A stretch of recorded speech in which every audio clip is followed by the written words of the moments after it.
नमस्कार दोस्तों, मोहित स्टडी आई के सेंटर में आपका स्वागत है। आज हम चाइल्ड डेवलपमेंट एंड पेडागोजी से रिलेटेड जो है मोस्ट इंपॉर्टेंट क्वेश्चंस देखेंगे जो सीटेड एग्जाम्स के लिए महत्वपूर्ण होंगे। ध्यान रखिएगा, इस चैनल के माध्यम से मैं आपको सीटेड का कंप्लीट जो है स्टडी मटेरियल प्रोवाइड करता हूं। आपको पेपर्स मिलते हैं, आपको स्टडी जो है कंप्लीट नोट्स मिलता है, सब कुछ यहां पे मिलेगा। तो आज का पेपर आप लोगों के लिए खास है। क्वेश्चंस इसी प्रकार से एग्जाम्स में पूछे जाते हैं, इन्हीं टॉपिक्स पर एग्जाम में क्वेश्चंस पूछे जाते हैं। तो ये एक सिलेबस आधारित प्रश्न पेपर है, ठीक है। अच्छे से इन क्वेश्चंस को सॉल्व करिएगा और आप हमें कमेंट भी कर सकते हैं कि आपके 30 में से कितने क्वेश्चंस आपके सही हुए हैं, ठीक है। वीडियो अच्छा लगे तो प्लीज़ वीडियो को लाइक ज़रूर कर लीजिएगा, कमेंट कीजिए और शेयर कीजिए अपने दोस्तों के साथ ताकि वो भी इस वीडियो का लाभ ले सकें। और चैनल को सब्सक्राइब नहीं किए तो प्लीज़ चैनल को भी सब्सक्राइब कर लेना। किसी भी तरीके का कोई इशू हो तो आप हमें कमेंट ज़रूर कीजिएगा। पहला क्वेश्चन है, बहुत अच्छा क्वेश्चन है, बहुत इंपॉर्टेंट क्वेश्चन है, ध्यान से सॉल्व करिएगा। बहुत सारे बच्चे इस क्वेश्चन को गलत करेंगे। भावनाओं, व्यक्तित्व और सामाजिक संबंधों में परिवर्तन और स्थिरता किस विकास में शामिल है? देखिए सही उत्तर क्या होगा? व्यक्तित्व विकास, मनोसामाजिक विकास, भावनात्मक विकास और संज्ञानात्मक विकास। तो देखिए, अगर किसी व्यक्ति के विकास में भावनाओं और उसके पर्सनालिटी और उसके सामाजिक संबंधों की बात हो रही है तो इसे हम मनोसामाजिक विकास कहेंगे, ठीक है। ऑप्शन बी यहाँ पे। भावनाओं में सिर्फ केवल हम इमोशंस की बात करेंगे, जैसे डर है ना, प्रेम, करुणा, इस तरीके के जो इमोशंस होते हैं इसकी बात करेंगे। व्यक्तित्व में सिर्फ केवल पर्सनालिटी की बात करेंगे। संज्ञानात्मक में व्यक्ति के बुद्धि के विकास के संदर्भ में बात करेंगे कि जो है वो कैसे समस्याओं का समाधान करता है ना। तो यहाँ पे जो इन तीनों की बात कर रहा है वो है मनोसामाजिक विकास। ऑप्शन बी यहाँ पे सही उत्तर होगा। नेक्स्ट क्वेश्चन है, वाइगोस्की के अनुसार संज्ञानात्मक विकास को सुगम बनाने में शिक्षक की क्या भूमिका होती है? तो एक पॉइंट याद रखिएगा, वाइगोस्की का जो सिद्धांत है वो संज्ञानात्मक विकास का जो सिद्धांत है, इन्होंने संज्ञानात्मक विकास में किस चीज को महत्वपूर्ण माना है? इन्होंने महत्वपूर्ण माना है सामाजिक और सांस्कृतिक संबंधों को महत्वपूर्ण। सामाजिक और सांस्कृतिक जो है गतिविधियों को ज़्यादा महत्वपूर्ण माना है। मतलब वाइगोस्की का मानना है कि बच्चा सामाजिक रूप से और सांस्कृतिक, जब इन दोनों में अंतःक्रिया करेगा तब बच्चे का संज्ञानात्मक विकास होगा, मतलब बच्चे का बौद्धिक विकास होगा। और ये बात बहुत सही है भाई, हम जब समाज में रहते हैं है ना, उनकी जो है उन्हीं की चीज़ों को देखते हैं और उन्हीं के अनुसार अनुकरण करते हैं। जैसे हम समाज में रहते हैं तो हम जिस विशेष धर्म में रहते हैं हम उसी का गुणगान करते हैं, और आप दूसरे व्यक्ति के धर्मों को जो है हम तो वो, क्योंकि हमारा ये सामाजिक और संज्ञानात्मक विकास उसी रूप में हुआ है। बात यहाँ समझ गए? अब यहाँ पे उत्तर देखिए, छात्र को जानकारी और ज्ञान प्रदान करना होता है। संज्ञानात्मक विकास को सुगम बनाने में टीचर की क्या भूमिका होती है? जानकारी प्रदान करना होता है। एक सेकेंड। या आलंबन के माध्यम से छात्र के सीखने का मार्गदर्शन और समर्थन करना। आलंबन का मतलब होता है सपोर्ट, सहारा। तो सहारा के माध्यम से, तो संज्ञानात्मक विकास में सामाजिक रूप से व्यक्ति क्या करता है? सहारा। तो ऑप्शन यहाँ पे बी इसका सही उत्तर हो जाएगा, ठीक है। पूरी तरीके से स्वतंत्र रूप से सीखने की अनुमति देना, तो स्वतंत्र रूप से सीखने की तो बात ही नहीं, सामाजिक रूप से सीखने की बात हो रही है। केवल उन्हीं कार्यों को करने देना जो विद्यार्थी वर्तमान में स्वतंत्र रूप से कर सकता है, तो तुरंत फिर से हम इसे काट देंगे, ठीक है।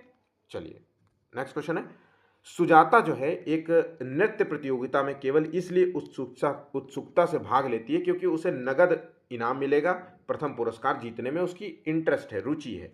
तो देखिए ये सुजाता जो है किस रूप में से प्रेरित है? आंतरिक रूप से, बाहरी रूप से, महारत जो है उन्मुख शिक्षार्थी और असफलता परिहार शिक्षार्थी। तो देखिए जो सुजाता बच्ची है वो डांस जो है प्रतियोगिता में भाग इसलिए ले रही है क्योंकि उसे नगद पुरस्कार जीतने में मिलेगा। तो नगद पुरस्कार जीतने की बात हो रही है, मतलब उसको जीतने में सिर्फ केवल वो इसलिए भाग ले रही है क्योंकि उसे नगद पुरस्कार मिलेगा, तो इसलिए हम उसे कह सकते हैं कि ये बाहरी रूप से प्रेरित है। आंतरिक रूप से प्रेरित तब होता जब ये कहते हैं कि सुजाता नृत्य प्रतियोगिता में केवल उत्सुकता से भाग लेती है क्योंकि उसको जो है डांस में रुचि है, ठीक है। डांस में रुचि, तो डांस में रुचि जो है आनंद से जुड़ा हुआ है उसके, ठीक है, उसके इंटरेस्ट से जुड़ा हुआ है। तो ये जो है आंतरिक जो है रूप से प्रेरित हो जाएगा, लेकिन यहां पे आंसर बी होगा। नेक्स्ट, शिक्षार्थियों के बीच व्यक्तिगत भिन्नताओं को संबोधित करने के लिए एक टीचर को, तो देखिए व्यक्तिगत भिन्नताओं को अगर आप संबोधित करना चाहते हैं तो मतभेदों को असामान्य और एक प्रकार की कमी के रूप में स्वीकार करना चाहिए, या फिर जो है व्यक्तिगत भिन्नताओं को नजरअंदाज कर देना चाहिए। या व्यक्तिगत भिन्नताओं को मानव विविधता के प्रत्यक्ष विशेषता के रूप में मानना चाहिए? तो देखिए हमें उत्तर मिल चुका है, ऑप्शन यहाँ पे सी इसका सही उत्तर होगा। ठीक है, ऑप्शन सी। लेकिन आप लोग सारे ऑप्शंस पढ़ा करिए, ऑप्शंस पढ़ने से आपका ज्ञान बढ़ेगा और क्वेश्चंस को जो क्वेश्चंस का उत्तर लगाने की बारी आएगी तो आप क्वेश्चंस को बहुत सटीक तरीके से ऑप्शंस मतलब चुन पाएंगे। ठीक है, मेरी तरह नहीं कि जहां पे चारों ऑप्शंस को जरूर वीडियो को क्वेश्चंस को वीडियो को पॉज कर लिया करिए, क्वेश्चन को देखा करिए, फिर समझिया करिए, फिर आंसर लगाया करिए, फिर मेरी बातों को सुन लिया करिए। ठीक है, चलिए, निम्नलिखित में से कौन एक जो है समावेशी कक्षा का उदाहरण नहीं है? समावेशी कक्षा के बारे में जो मैंने इंक्लूसिव जो है क्लासरूम क्या होती है, अब भाई एक क्लासरूम क्या हो, इन जब समावेशी की बात हो रही है तो वहां पे ये मान लेना कि भाई विविध प्रकार के बच्चे बैठे हैं, कोई सामाजिक रूप से कमजोर है, कोई सामाजिक रूप से बहुत उच्च है, कोई विशेष बालक है, कोई सामान्य बालक है, कोई प्रतिभाशाली बालक है, सब प्रकार के बालक एक क्लासरूम में बैठते हैं और एक ही जगह में बैठते हैं। ऐसा नहीं कि उस वर्ग का बच्चा वहां बैठेगा, उस वर्ग का बच्चा, ये नहीं, तब वो समावेशी क्लासरूम नहीं कहलाएगी। जब सभी बच्चे एक साथ एक दूसरे के साथ बैठते हैं, अपने आइडियाज शेयर करते हैं, है ना, तब समावेशी क्लासरूम कहलाएगी। तो देखिए विविध जब ऐसा क्लासरूम होता है तो भाई उनके दृष्टिकोण भी अलग अलग होंगे, तो विविध दृष्टिकोण का समावेशन होता है, उचित समावेशन का पालन किया जाना चाहिए। विभेदित निर्देश, तो यहाँ पे जो उत्तर जो गलत दिया गया है वो है ऑप्शन सी। यहाँ पे विभेदित निर्देश देना समावेशी कक्षा का उदाहरण नहीं माना जाएगा। ठीक है, नेक्स्ट क्वेश्चन देखते हैं, एक प्रगतिशील कक्षा में आकलन जो है डॉट डॉट डॉट, तो प्रगतिशील कक्षा में जो आकलन होता है वो आकलन किस रूप में होना चाहिए? वो प्रोग्रेसिव आकलन होना चाहिए, मतलब गतिशील होना चाहिए, वस्तुनिष्ठ होना चाहिए, योगात्मक होना चाहिए। योगात्मक आकलन का मतलब होता है कि सत्र के अंत में आकलन कर लेते हैं। सत्र के अंत में आकलन करना, तो सत्र के अंत में आकलन तो जो है प्रगतिशील कक्षा का लक्षण नहीं माना जाएगा। मानक संदर्भित की कुछ मानक बना लेंगे और फिर उन्हीं के आधार पर हम आकलन करेंगे, या वस्तुनिष्ठ की चार ऑप्शंस दिए जा रहा हूं, इसी के आधार पे हम बच्चे का असेसमेंट करेंगे या आकलन करेंगे। तो यहाँ पे देखिए सही जो आंसर होगा वो है गतिशील आकलन। हर मतलब स्टेज पे, है ना, उसका जो है आकलन हम करते रहेंगे, कमियों को ढूंढेंगे और उसको उसको दूर करने का प्रयास करेंगे, यही इसका मूल लक्षण होता है। ठीक है, ऑप्शन ए यहाँ पे सही उत्तर हो जाएगा। निम्नलिखित में से कौन सा जो है आंतरिक अभिप्रेरणा का उदाहरण है? आंतरिक अभिप्रेरणा का उदाहरण है, जहाँ देखिए मैंने अभी आपको क्वेश्चन करा था बाहरी अभिप्रेरणा से, तो जो मैंने कहा था कि बाहरी अभिप्रेरणा अभिप्रेरणा का मतलब होता है कि आप किसी बाहरी चीज से प्रेरित होकर के आप जो है मोटिवेट होकर के अपने कार्य को कर रहे हैं, जैसे पुरस्कार मिलना, है ना, या किसी बाहरी चीज़ की चाह रखना, या पास और फेल होने के डर से जो है सिर्फ सिर्फ केवल पढ़ाई कर रहे हो, तो ये सब बाहरी प्रेरणा हो। आंतरिक अभिप्रेरणा होता है ये व्यक्ति के रुचि आनंद से जुड़ी होती है। तो यहाँ पे देखिए डांट से बचने के लिए पढ़ाई करना, ये बाहरी अभिप्रेरणा का उदाहरण है। पुरस्कार राशि के लिए एक प्रतियोगिता में भाग लेना बाहरी अभिप्रेरणा का उदाहरण है। व्यक्तिगत आनंद के लिए एक जो है म्यूजिक जो है इंस्ट्रूमेंट बजाना, जैसे गिटार हो गया, हारमोनियम हो गया, तबला हो गया, कुछ भी, तो यहाँ पे आंतरिक अभिप्रेरणा से जुड़ा है क्योंकि ये आनंद से जुड़ा हुआ है। ठीक है, ऑप्शन सी। नेक्स्ट, जब बच्चा नई जानकारी को अपने पुरानी स्कीमा में फिट कर लेता है तो उसे क्या कहते हैं? अब देखिए यहाँ पे ध्यान रखिएगा, कितनी बार मैंने ये क्वेश्चन कराया है और मैंने कहा है कि बहुत इंपॉर्टेंट क्वेश्चन है, ध्यान से देख लीजिए इस क्वेश्चन को। मैं एक बार फिर से कहता हूँ कि जो बच्चे पहली बार एग्जाम देने जा रहे हैं, मेरे जो पॉइंट्स है, मैं जो पॉइंट्स आपको सिंपल भाषा में समझा रहा हूँ वो आपको बिल्कुल अच्छे से पता होना चाहिए। ठीक है, मैं बिल्कुल सरल भाषा में पढ़ाने की कोशिश करता हूँ ताकि आप हर व्यक्ति के, हर वर्ग के बच्चों को ये क्वेश्चन समझ में आए, जो जिनको बार बार डर लगता है। ठीक है, अब देखिए यहाँ पे ये क्वेश्चन जो जुड़ा हुआ है, स्कीमा जैसा शब्द आ जाए, नई जान, ये सब शब्द जो है जुड़े किससे हैं? ये जुड़ा हुआ है मनोवैज्ञानिक का नाम है पियाजे। तो ये जो शब्द है ये डिफाइन किया था पियाजे ने। स्कीमा का मतलब होता है जो नई जो जानकारी है, जो आपके दिमाग में जानकारी भरी हुई है ना, जो भी इंफॉर्मेशन है वो स्कीमा है, वही स्कीमा उसको पुरानी स्कीमा बता दिया। तो यहाँ पे कह रहा है कि आपके मान लीजिए पुरानी स्कीमा में आपने जानवर पढ़ रखे बच्चे को, ठीक है, तो जानवर पढ़ रखे। अब नई जानकारी हुई कि भाई उसको पता था कि काऊ, गोट, है ना, हॉर्स, ये एक एनिमल्स है। अब नई उसको जानकारी मिली तो उसने क्या देखा कि लॉयन, टाइगर, एलिफेंट, ये सब भी जो है ये जानवर है। तो देखिए उसने क्या किया, नई जानकारी को अपनी पुरानी जानकारी में फिट कर लेता है, मतलब इसके साथ साथ इसको भी जोड़ लिया। ठीक है, तो जब जोड़ना या फिट कर लेना आ जाता है तब यहाँ पे एसिमिलेशन कहलाता है, आत्मसातीकरण कहलाता है। और जब ये बोलता कि नई जानकारी को पुरानी जानकारी से फिट बदलाव कर देता है, बदल देता है, चेंज कर देता है, संशोधित कर देता है, तब आपको एकोमोडेशन या अनुकूलन शब्द जो है आंसर देना होगा। बात यहाँ पे समझ गए। और जब इन दोनों के बीच में जो है उसको डिसाइड करना हो कि कहाँ पे इसको रखना है और कहाँ पे इसको रखना है, तब हम कहेंगे इक्विलिब्रियम। ठीक है, ये पूरा जो है डेफिनेशन जुड़ा हुआ है पियाजे से। ठीक है, ये बात याद रखिएगा। चलिए नेक्स्ट क्वेश्चन। बच्चा जो है पहली बार नारियल देखकर उसे गेंद कहता है और बाद में सीखता है कि नारियल गेंद नहीं है। अब देखिए पहले उसने क्या किया कि पहले नई जानकारी को पुरानी जानकारी में मिला दिया, क्योंकि नारियल देखा तो उसने गेंद कह दिया क्योंकि वो गोल आकार की थी। फिर बाद में हम किसी माता मम्मी पापा ने कहा बेटा ये गेंद नहीं है, ये नारियल है, तब उसने गेंद को अलग समझा और नारियल को अलग समझा। फिर ये भी समझा होगा कि नारियल एक फ्रूट है। ठीक है, तो अब यहाँ पे देखिए संशोधन कर रहा है अपनी स्कीमा में। तो जब संशोधन शब्द हो गया तो यहाँ पे एकोमोडेशन होगा। आंसर ऑप्शन बी सही जवाब हो जाएगा। बच्चों में आधारहीन आत्मचेतना का संबंध उसके विकास की किस अवस्था से संबंधित है। अब ये क्वेश्चन देखिए बहुत ही इंपॉर्टेंट क्वेश्चन है, उत्तर देने का प्रयास करिए। तो देखिए आधारहीन आत्मचेतना का मतलब है किशोरावस्था से, एडोलेसेंस एज इसे कहते हैं। ठीक है, अब इस अवस्था में क्या होता है भाई, क्या होता है कि हर जो बच्चा होता है उसको लगता है कि सारे लोग उसी को देख रहे हैं, उसी को देख रहे हैं और उसी के बारे में कुछ बातें कर रहे हैं। कुछ नेगेटिव हो सकती है, कुछ पॉजिटिव हो सकती हैं उसी के बारे में आलोचना कर रहे हैं। तो ये आधारहीन आत्मचेतना, या फिर हम एक कह सकते हैं कि बच्चा इस अवस्था में काल्पनिक विचार जो है ज़्यादा जो है दूसरों के प्रति रखता है या अपने प्रति रखता है। तो ये एडोलेसेंस। किशोरावस्था के बारे में अगर हम बात करें तो ये अवस्था जो है स्टैनली हॉल ने इसे जो है स्ट्रेस एंड स्टॉर्म की अवस्था नाम दिया था। स्ट्रेस एंड स्टॉर्म है ना, तनाव और तूफान की अवस्था का नाम दिया था। अब तनाव और तूफान क्यों है, क्योंकि बच्चे में हार्मोन्स जो है बदलते हैं, बहुत तेजी से चेंजेस होते हैं, तो तनाव रहता है। सामाजिक विकास भी हो रहा होता है, इसमें बहुत कुछ देखने को मिलता है कि घर में परवरिश कुछ और हो रही है, दोस्तों के सामने कुछ और हो रहा है, स्कूल में कुछ और बिहेवियर। तो देखिए कितना सामाजिक परिवर्तन देखने को मिलता है। तो यहाँ पे बड़ा उथल पुथल वाला समय रहता है बच्चे का। तो ऐसे वक्त पे जो किशोरावस्था में बच्चे पे ज़्यादा ध्यान देने की ज़रूरत है, ज़्यादा सामाजिक और सांस्कृतिक होने की ज़रूरत है। जितना ज़्यादा बच्चा सामाजिक होगा, लोगों के साथ उठेगा बैठेगा मिलेगा, अच्छे लोगों के साथ, तो जो है इसका विकास अच्छा होगा, है ना। नहीं तो फिर बाद में वही होता है कि माँ बाप को निकाल के जो है फेंक देते हैं बाहर। ठीक है, ध्यान रखिएगा, ऑप्शन यहाँ पे सी होगा। बहुत ही इंपॉर्टेंट क्वेश्चन है, नोट कर लेना जिन्होंने गलत किया था।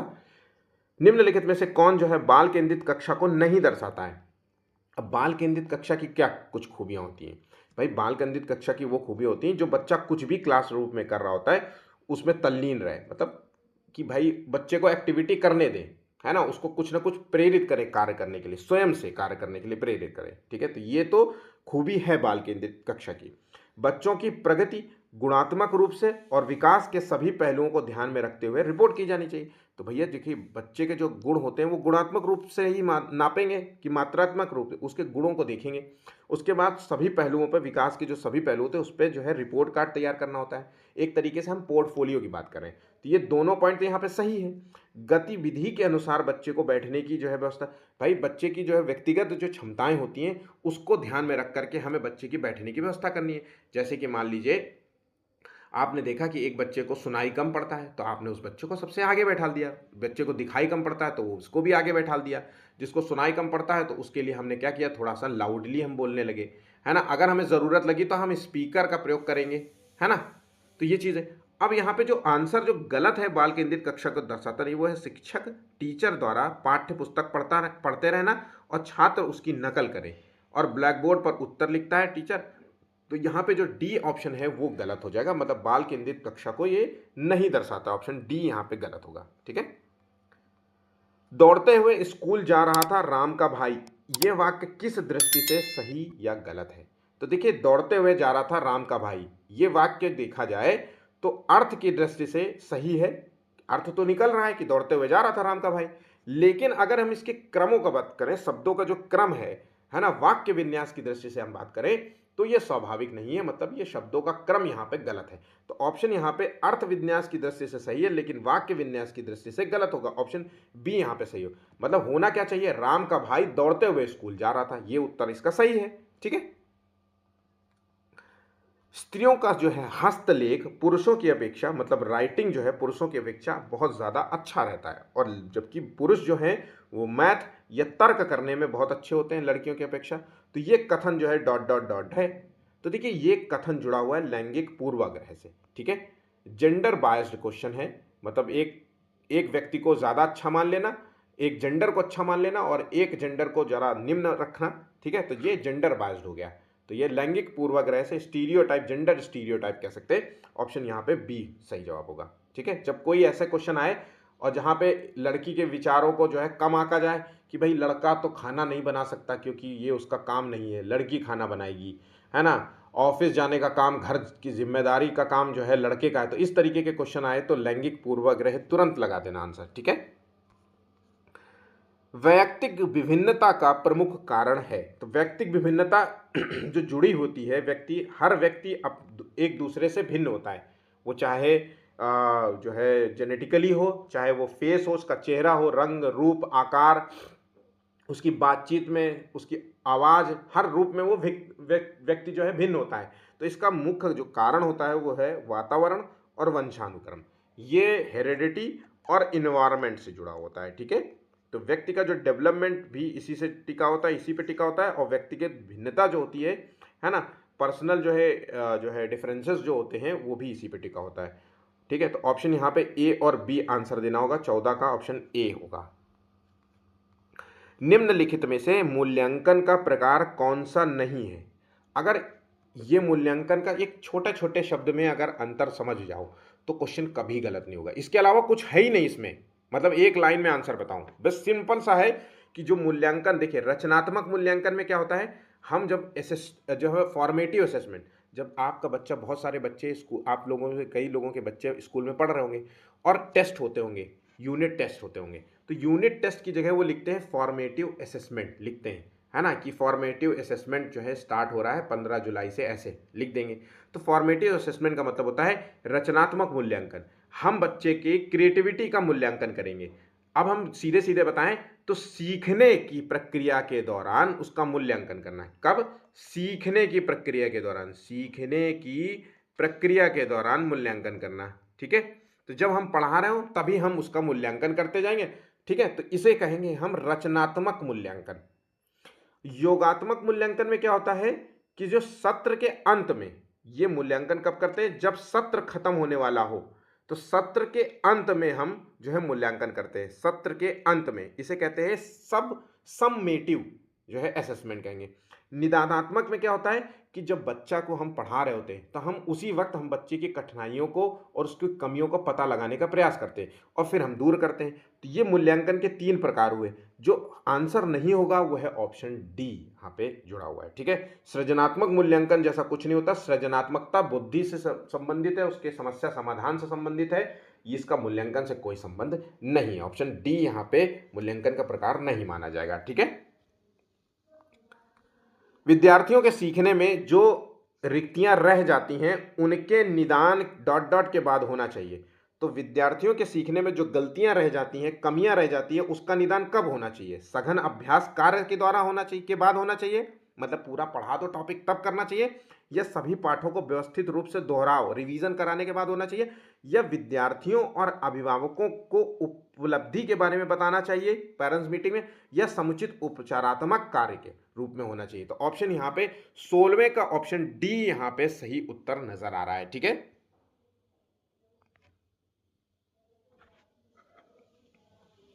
नेक्स्ट क्वेश्चन है, परीक्षा में कम अंक पाने वाले विद्यार्थियों को उसकी व्यक्तिगत आवश्यकताओं के अनुसार सहायता देनी चाहिए। तो भाई ये बात बिल्कुल सही है कि अगर कोई बच्चा कम आ रहा है, उसके नंबर्स कम आ रहे हैं, हमने देखा कि उसकी, तो हम उसकी कठिनाइयों को और जो है हम पता लगाएंगे, यही तो करेंगे निदान। भाई अब पहले उसकी कठिनाई का पता लगाएंगे और फिर उसकी कमियों को दूर करेंगे। तो व्यक्तिगत आवश्यकताओं के अनुसार ही हम उसको सहायता देंगे। भाई एक बच्चे को मैथ कमज़ोर है, एक बच्चे की इंग्लिश कमज़ोर है, एक बच्चा कह रहा है हिंदी में बहुत कमज़ोर है ना? तो हम हर व्यक्ति की व्यक्तिगत आवश्यकताओं को ध्यान में रख करके ही हम उसका जो है सहायता कर पाएंगे। तो यहाँ पे देखिए कम अंक वाले व्यक्ति के संदर्भ में अगर उत्तर है तो ऑप्शन ए ही सही होगा। केवल व्यावसायिक शिक्षा देना, केवल कुछ विशेष विद्यालयों में भेज देना या उसे दंड देना, ये तर्कसंगत आंसर नहीं होगा। समावेशी शिक्षा के पीछे मूल आधार क्या है? तो समावेशी शिक्षा मैंने क्या बताया था, इंक्लूसिव जो एजुकेशन होता है उसमें जो है समाज, हम देखते हैं कि समाज में बहुत विविधता है, जाति धर्म हर रूप में वो बटा हुआ है, भाषा के रूप में बटा है।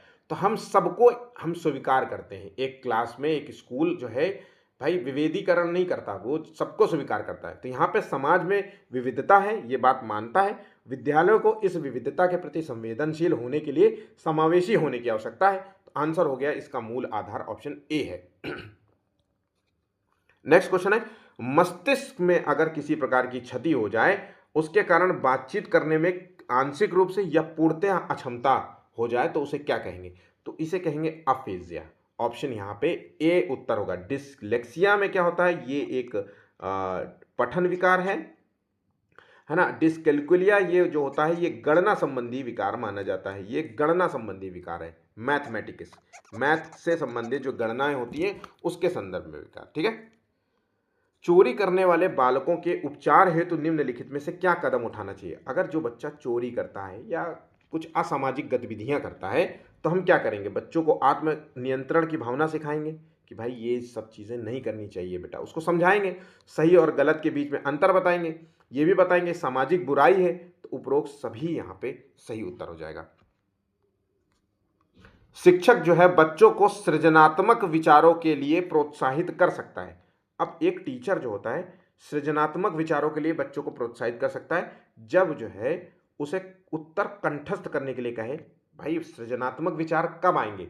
जब बच्चा तर्क करेगा, जब बच्चा समस्याओं पर जो है उत्तर देगा, कोई क्वेश्चन पूछा उसका उत्तर देगा, उस पर भी फिर क्वेश्चन उत्तर होता है। ऐसा नहीं कि एक बार क्वेश्चन पूछा उसका उत्तर दे दिया फिर उसके बाद कुछ नहीं पूछ पा रहा, नहीं, उसके बाद भी उस पर क्वेश्चन पूछ सकता है कि सर अच्छा ये तो हो गया, फिर ऐसा क्यों हुआ, ठीक है। तो उत्तर आलोचनात्मक सोच का हो, पॉजिटिव और निगेटिव दोनों बारे में बात करें, तो ये सब कुछ होती है। तो यहाँ पे क्या है, जो सही उत्तर है ऑप्शन डी है। जो सृजनात्मक विचारों के लिए अगर प्रोत्साहित कर रहा है टीचर तो उसे समस्या समाधान के लिए विभिन्न तरीकों के सोचने के लिए कहना। मतलब कोई अगर प्रश्न पूछ ले टीचर तो उसे कहेगा कि इसके कई उत्तर हैं, इसके संभावित कई उत्तरों की पहचान करिए। सब लोग कम से कम 2 से 3 उत्तर देंगे तो बच्चा देखिए सोचेगा, इस बारे में तर्क करेगा, है ना। यहां पे समझ गए, ऑप्शन डी।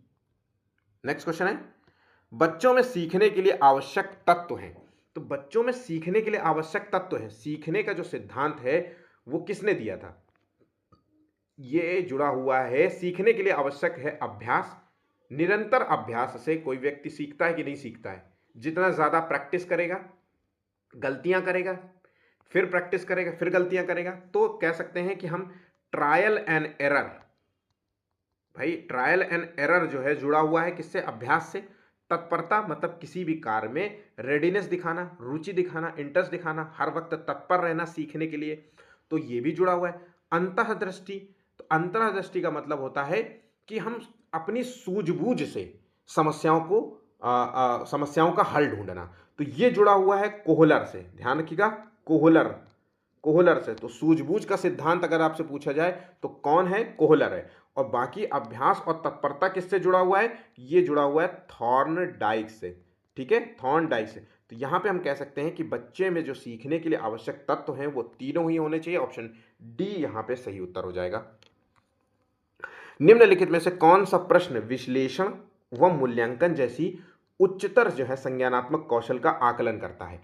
तो 23वें का देखिए ऑप्शन यहाँ पे, तो विश्लेषण करने की क्षमता और उसका मूल्यांकन करने की जो संज्ञानात्मक कौशल होता है उसका आकलन कर रहा है। तो देखिए नागरिक अधिकार अधिनियम में क्या प्रस्तावित करता है, विधानसभा में कैसे जो है सदस्य चुने जाते हैं, भारत में कितने राज्य हैं, और अपने क्षेत्र में आप निजी और सार्वजनिक स्वास्थ्य सेवाओं के बीच में क्या अंतर पाते हैं और क्यों पाते हैं। तो आंसर हो गया ऑप्शन डी। ठीक है। छात्रों के बीच जो है संवाद को प्रोत्साहित करना, मतलब संवाद का मतलब होता है छात्र एक दूसरे से क्वेश्चन पूछें, टीचर से वो क्वेश्चन पूछे, टीचर जब क्वेश्चन पूछे तो बच्चे उत्साहित रहे उत्तर देने के लिए, संवाद का मतलब होता है। ठीक है। संवाद छात्रों के बीच में, एक दूसरे के बीच में जो है संवाद को प्रोत्साहित करना और आवश्यकता पड़ने पे एक पाड़ प्रदान करना, मतलब अस्थायी मदद प्रदान करना। क्या प्रदान करना? अस्थायी मदद प्रदान करना। इसको पाड़ का मतलब होता है अस्थायी मदद होती है। ठीक है। तो ये किसका उदाहरण है? तो देखिए ये जुड़ा हुआ है विकासात्मक जो है समीपस्थ विकास का क्षेत्र से। तो ये जो पाड़ वाला क्षेत्र है, ये समझाया, डिस्क्राइब किसने किया था? तो ZPD, इसे कहते हैं जोन प्रॉक्सिमल डेवलपमेंट, ZPD कहते हैं। तो ये जुड़ा हुआ है वाइगोस्की से। देखिए वाइगोस्की ने कहा था कि जो बच्चे की एक्चुअल क्षमता है और बच्चे का इस समय जो अभी के समय इसका जो ज्ञान है, उसके जो बीच का जो अंतर होता है, ठीक है, यही है ZPD। मतलब यही, ये ज्ञान अभी उसको हासिल नहीं हुआ है, तो ये ज्ञान कौन करेगा? ये ज्ञान पाड़ प्रदान करेंगे। हम अस्थायी मदद से हम इस पाड़ को, इस क्षेत्र को भरने का प्रयास करेंगे। बात यहां समझ गए? इसी को कहा जाता है समीपस्थ विकास का क्षेत्र, ZPD। ऑप्शन सी, निम्नलिखित में से कौन सा एक सीखने के लिए प्रमुख है? तो सीखने के लिए अनुबंधन, रट कर याद करना, अनुकरण और अर्थ निर्माण। तो सीखने के लिए बहुत जरूरी, जो जरूरी है वो है ऑप्शन डी, यहां पे सही होगा। अनुकरण मतलब होता है नकल करना। तो भाई कोई नकल से सीख रहा है तो ये बात सही है, सीखने के लिए एक नकल भी जरूरी है। भाई आपको हम देखते हैं और आपकी हरकतों को, आपकी सोच को, आपकी बातों को, है ना, आपके आइडिया को हम अपने अंदर उतार लेते हैं और हम उसी की तरह बिहेव करने लगते हैं। ठीक है। तो अनुकरण भी है, लेकिन जो यहाँ पे अगर हम अर्थ निर्माण करने की जो क्षमता नहीं आई है ना, तो ये फिर आप सीख नहीं पाएंगे। तो ऑप्शन यहाँ पे डी इसका सही जवाब होगा। शैक्षिक प्रक्रिया के 3 मुख्य बिंदु होते हैं जो शिक्षार्थियों के लिए बेहद महत्व के विषय है, वे हैं। तो शैक्षिक प्रक्रिया के 3 महत्वपूर्ण बिंदु हैं। कौन से? उद्देश्य, अधिगम, अनुभव क्रियाएं, ठीक है, और विद्यार्थी का मूल्य निर्धारण करना। तो यहाँ पे जो सही उत्तर होगा ऑप्शन डी उत्तर सही होगा। स्किनर के अनुसार बच्चों में भाषा का विकास परिणाम है।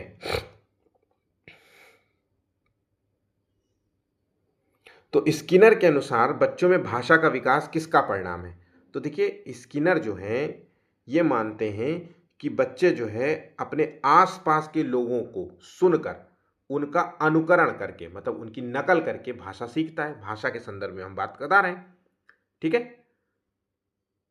जब बच्चे जो है सकारात्मक प्रतिक्रिया देते हैं तो माता पिता उनको प्रोत्साहन देते हैं, पुनर्बलन जिसे कहेंगे।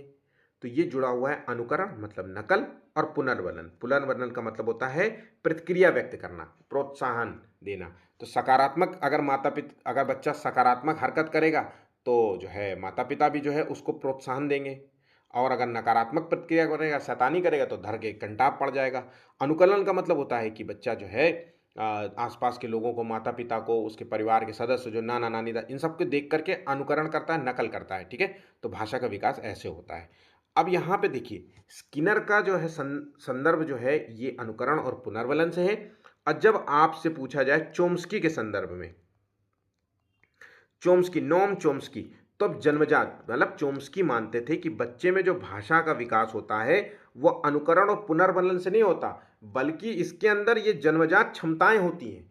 इसको इन्होंने नाम दिया था LAD, लैंग्वेज एक्विजिशन डिवाइस। इन्होंने कहा कि जो बच्चे के अंदर मस्तिष्क होता है, मस्तिष्क में एक ऐसी डिवाइस ऑटोमेटिकली फिट होती है, उस वो पैदा ही होता है इस डिवाइस के साथ, जिसके सहारे वो जो है भाषा जो है सीख पाता है। तो इन्होंने अनुकरण और पुनर्बलन को चोम्स्की भाई साहब ने महत्व नहीं दिया था, इन्होंने जन्मजात क्षमताएं बताई थी भाषा के संदर्भ में। ध्यान रखिएगा, बहुत ही इंपॉर्टेंट है दोनों पॉइंट्स। ठीक है, नोट कर लीजिएगा। सार्थक अधिगम है, तो सार्थक अधिगम क्या है? जब वयस्क और अधिक सक्षम साथियों का अनुकरण या फिर उद्दीपक और उत्तर के बीच में युग्मन और सहचर दी गई सूचना का निष्क्रिय रूप से ग्रहण करना, सक्रिय रूप से नहीं बोल रहा है, निजी अनुभवों से ज्ञान की संरचनाओं का सक्रिय निर्माण। जो भी आपने अनुभव किया है, पर्सनल अनुभव किया है, उससे अपने ज्ञान का निर्माण करना। और किस रूप में निर्माण करना? सक्रिय रूप से, एक्टिव। यहाँ पे निष्क्रिय है इसलिए गलत हो गया। ऑप्शन यहाँ पे डी उत्तर सही हो जाएगा। ठीक है, ध्यान रखिएगा।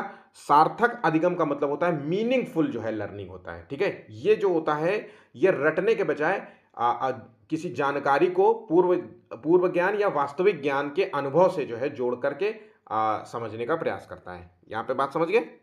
चल, पियाजे तथा वाइगोस्की के अनुसार रचनात्मक कक्षा कक्ष में अधिगम किस प्रकार होता है? तो देखिए, पियाजे जिन्होंने संज्ञानात्मक विकास का सिद्धांत दिया था और ये भी बताया कि भाई संज्ञानात्मक विकास के 4 चरण बताए।